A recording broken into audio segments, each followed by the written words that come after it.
What is up, my friends? You are very welcome along to Tuesday evening's Anfield Agenda News Roundup, where the good news is Liverpool have started to make moves for centre-backs. We're going to talk about it. And yes, I did say centre-backs because we are talking plural here. I'm going to take you through the very latest in Liverpool's pursuit of both Marc Guehi of Crystal Palace and Giovanni Leone of Parma. We're also going to give you some very exciting or interesting updates on the Alexander Isak situation.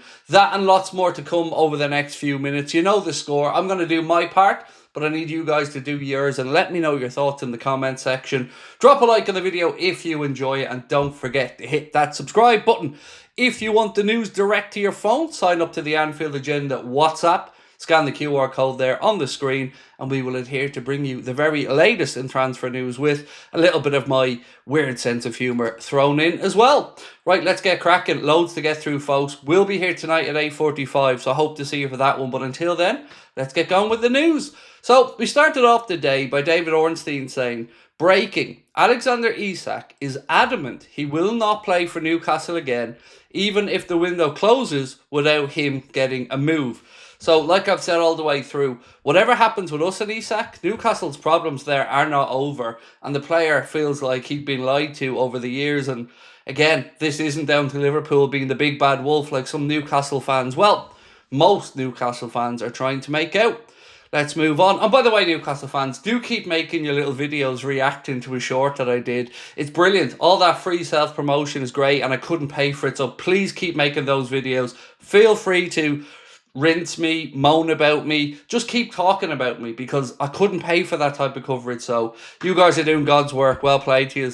Next up, David Ornstein said, 2 weeks before the season ended, Isak told Eddie Howe of his wish to leave and reiterated this on a call to the manager before flying to Sweden before the final day, or after the final day, defeat to Everton. So, like I said before, this isn't new news to Newcastle. All of this nonsense out there in the Newcastle-centric media needs to stop. You guys have messed Isak around. He's quite simply sick of it and he wants out from the club. And we're the only ones that have the dough to make it happen. So you should be saying thank you to Liverpool realistically, because if we weren't there with that 120, 130 million, you might be left with a player who isn't going to play for you anyway, but no dough to replace him. Next up, we have the Premier League champions' interest remains firm and Isak is focused on a move to Anfield, again from David Ornstein. Next up, we have David Ornstein and James Horncastle speaking about Liverpool's interest in Giovanni Leone. They said Liverpool are interested in Parma centre-back Giovanni Leone. They're trying to persuade the defender to move to Anfield this summer, but accept convincing him to leave Italy will be highly challenging. Now, I wouldn't be against Liverpool buying him and loaning him back to Italy, whether it be Parma or another club, for a season to continue on in his development, particularly if we are still moving for Marc Guehi, which it looks like we are. This from Fabrizio Romano. For Giovanni Leone, I maintain my position. Liverpool really like the player. They believe Leone is a top talent. At the moment, no official bid to Parma. Appreciation is 100% confirmed. And I think Liverpool have something more than just appreciation for this player. They are thinking about signing him. Marc Guehi is a different situation. Out of contract next summer.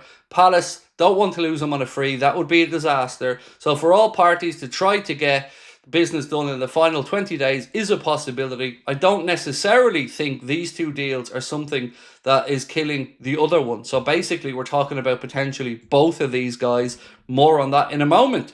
Newcastle, don't worry, you may have a striker coming in. The Athletic have reported that Newcastle are one of the clubs taking a look at Rasmus Højlund of Manchester United.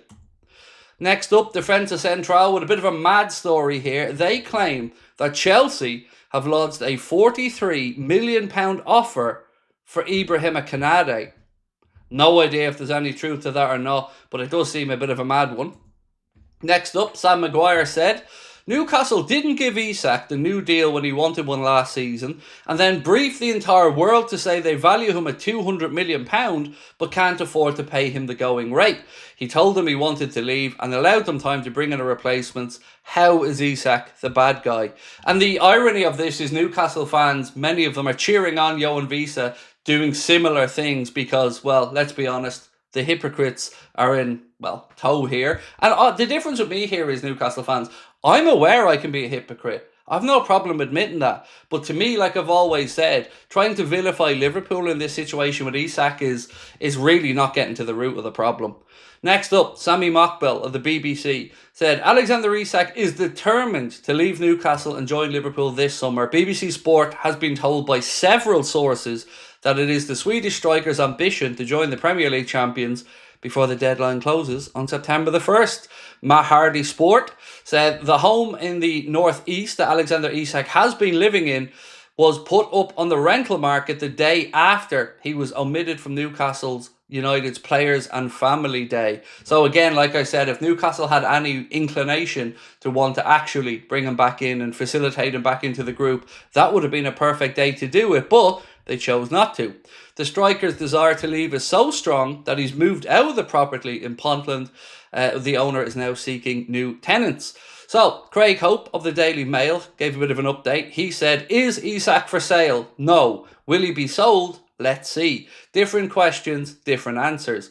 Isak isn't refusing to play because he's not for sale. His camp in Liverpool can see Newcastle have tried to sign a replacement. He's refusing to participate to make sure they don't stop. Next up, David Ornstein, speaking with the BBC, said, I think this focus on Isak at the moment is to try to push through a potential move to Liverpool, and it can happen if the ownership of Newcastle receive what they deem an acceptable offer. I think the priority for all parties now is to try to rectify this situation in some way, shape or form, to try and find a solution. It cannot go on like this. Then we had Fabrizio Romano, who said, I think Isak to Liverpool has a very good chance to happen. Isak has rejected 3 or 4 contract proposals from Newcastle and he only wants Liverpool. Next up, we have Romano saying Newcastle spoke to representatives of Nicholas Jackson several times. He would be keen on a move to Newcastle. So again, that's one potential avenue. So now we have the copium from the likes of this gentleman here, whose name is Dean Woods, who's speaking about David Ornstein and, well, let's just say taking some leaps here to try to join these dots. Let me read out to you what he said. David Ornstein works for The Athletic. The Athletic is owned by the New York Times. The New York Times has a minority stake in Boston Red Sox. The Boston Red Sox is owned by John W. Henry. Liverpool Football Club is owned by John W. Henry. Ornstein and his employee doing what he's told. Yeah, well done, Dean. You've cracked it there, mate.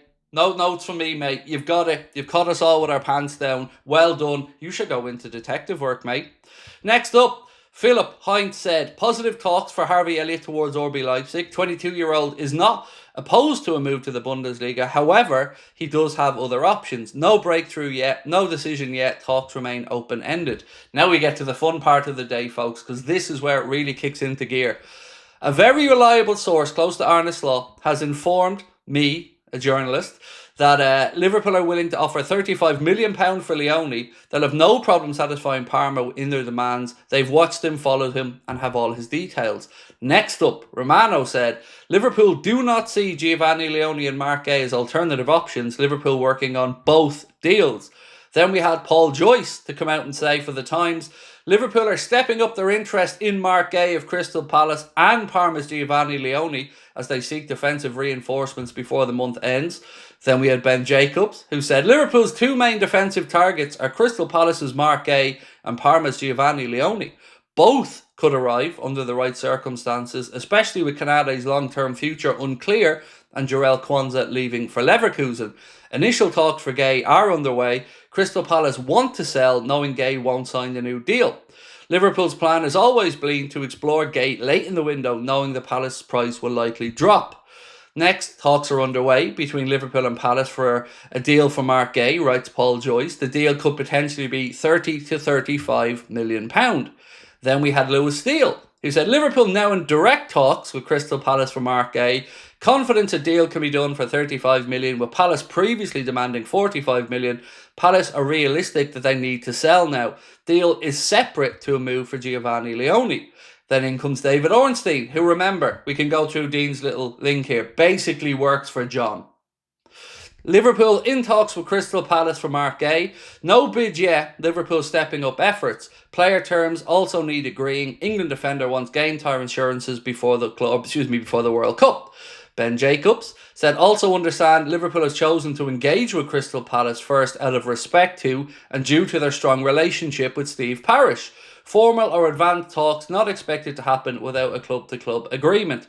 And finally, we've got Fabrizio Romano on this one saying Liverpool have agreed personal terms with Mark Guehi. Deal could be done soon. Fabrizio Romano also on Giovanni Leone said Leone is keen on a move to Liverpool. So I think you can agree, folks. It's looking good today. We come on last night and we had a little conversation and a bit of frustration around the potential of a centre-back not being sought. I said we should go for 2, and today it's happening. I'm not saying I'm responsible for this, but using Dean the Newcastle fans' logic, I'm not responsible for it, right? So, this one from Ben Jacobs, just before I finish, as it's just dropped in my lap. To be honest, they went to Newcastle first on Isak as well, and they've backed off since the refusal. There's also a very positive relationship between the PIF and FSG. Both acknowledge this. Isak is trying to drive his own exit. I think that came along before Liverpool bid and off the back of not being offered a new deal 12 months ago. So again, to reiterate, Liverpool aren't the problem here, but you probably knew that already. Ladies and gentlemen, I will see you tonight, 8:45, Late Night Agenda. We have a lot to go through, and this will develop more between now and then. We're also recording the next episode of the Anfield Agenda podcast today, so that'll be out for members tonight and then out for everybody else tomorrow morning. You can find it here on YouTube and on Spotify. It's myself, Steve Bland, and Chris Stonage, and we're going to be talking about, well, all of this, obviously. Appreciate you. Don't forget to drop a like on the video, hit that subscribe button, but most importantly, be here tonight, 8:45. We have a lot to go through. Much love, my friends. It's starting to happen.